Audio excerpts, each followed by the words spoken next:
죄송합니다. 저는 인생 상담은 하지 않습니다. 이 목사의 이 한마디에 상대방의 얼굴이 어두워지는 걸 순간 포착을 했죠. 실망감을 넘어서 이 싸늘해지는 그 감정의 곡선 말입니다.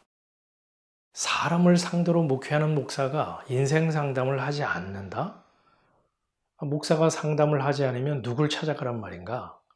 그나마 교회를 찾아가고 목사의 말에 귀를 기울이는 건 퍽퍽한 이 세상에서 위로와 격려의 말을 듣고 마음의 평안을 얻기 위해서인데, 차마 목사의 면전에 대고 이런 소리를 하는 건 아니지만 흔들리는 시선과 굳은 표정에서 그의 불편함이 고스란히 드러나죠. 인생 상담을 하지 않는다, 이 같은 발언은 실은 목사로서도 매우 조심스럽습니다. 알다시피 쉽게 던질 말은 아닌 거죠. 교인 수의 증감과 교회 성장이라는 민감한 문제가 상담 사역의 유무와 밀접하게 맞물려 있기 때문입니다. 목사가 상담을 잘하면요, 교인 수가 늘어나고 교회는 성장하죠. 그걸 모르는 목사는 없을 거고요. 교인들은 목사가 자신들의 그 가려운 부분을 긁어주길 바라고 얽히고 설킨 인생사 쉽게 풀어갈 팁을 줄 거라고 기대하거든요. 그런데 상담을 하지 않는다? 기대가 무너지면 마음에 실망감이 자리 잡죠. 더 이상 기대할 게 없는 목사, 실망스러운 교회, 교인들이 발길을 돌리는 건 당연할 겁니다.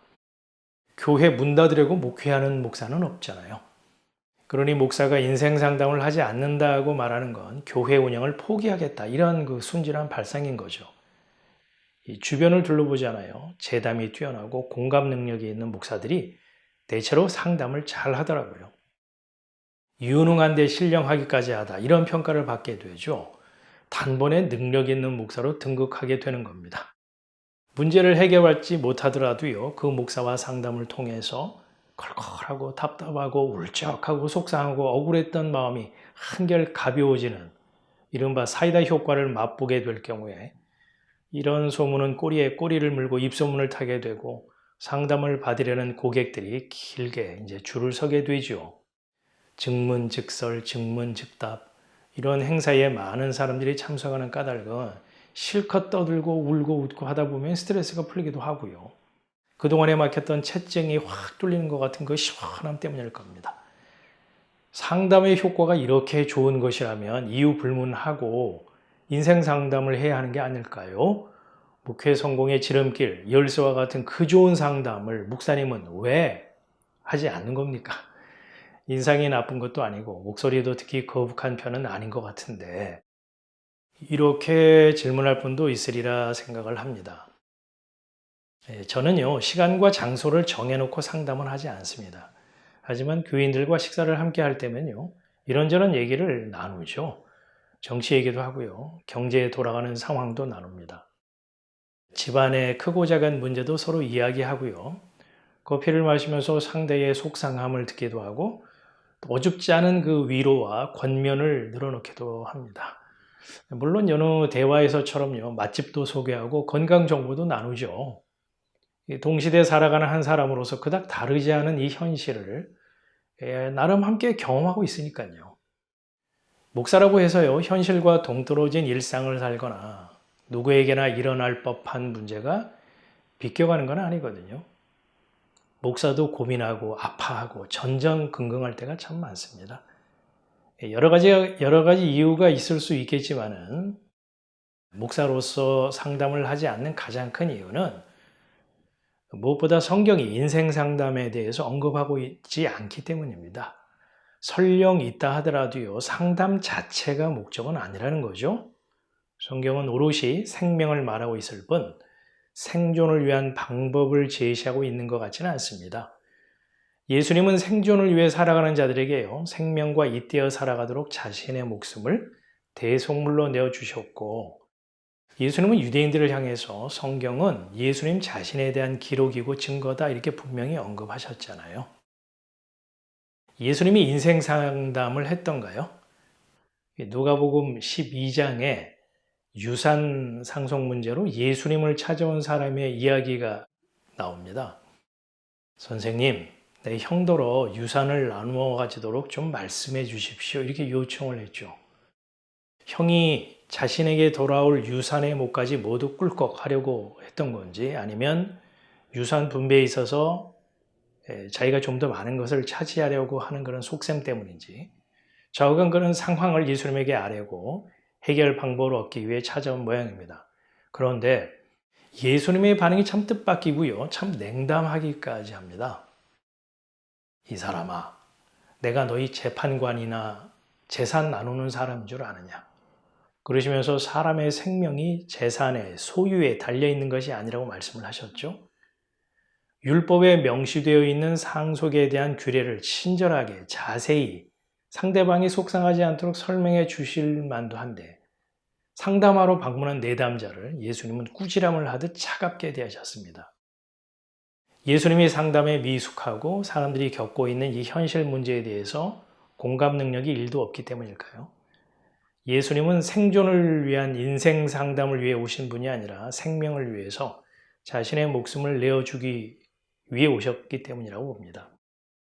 어떤 이는 말하기를요, 이 요한복음 4장에서 이 예수님과 수가성 여인의 만남과 대화가 기독교 상담의 핵심 원리를 담고 있는 상담의 원조인 것처럼 주장을 하더라고요. 글쎄요. 구원자 예수 그리스도를 예배하고 어린 양 예수 그리스도로 예배할 그 은혜의 때가 이때다 라고 예수님이 말씀하신 게 이 수가성 여인과 나눈 대화의 초점이 아닌가요? 그리고 예수님의 제자들, 그 사도들 역시요, 인생 상담을 했던 것이 아니죠.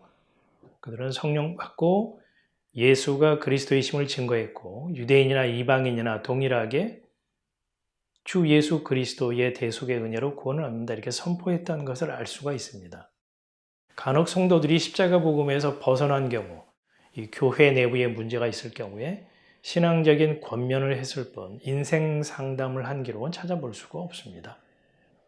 따라서 예수를 전하고 사도들의 가르침을 따라야 할 목사가 강단에서 성경을 펴놓고 상담을 마치 복음인 양 포장을 해서 가르치고 전하는 건 성경에 대한 바른 이해도 아닐 뿐더러 교인들을 영적으로 눈가림하는 잘못된 행위라고 생각을 합니다.